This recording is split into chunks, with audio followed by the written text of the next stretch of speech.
નવરાત્રી દરમિયાન જે ફાયર એનઓસીની વિગત છે એમાં દરેક ફાયર સ્ટેશન ઉપર આપણે દરેક આયોજકોને સરળતા રહે એ હેતુથી આપણે દરેક ફાયર સ્ટેશન ઉપર અરજીઓ ઇનવર્ડમાં લેવડાવી છે.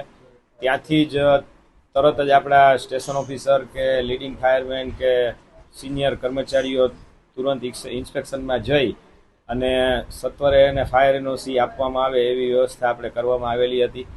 બીજું, અમારા ફાયર બ્રિગેડના ચેરમેનનો મને ટેલિફોનિક મેસેજ હતો કે ભાઈ 2 ઓક્ટોબર છે, રજા છે, તો એ દરમિયાન પણ તમે ફાયરના ઇન્સ્પેક્શન અને એનઓસી આપવાનું ચાલુ રાખજો.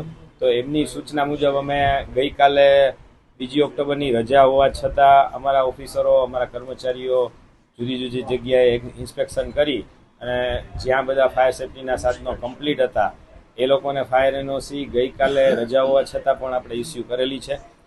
કુલ ટોટલ અત્યાર સુધીમાં 25 અરજીઓ આવેલી છે.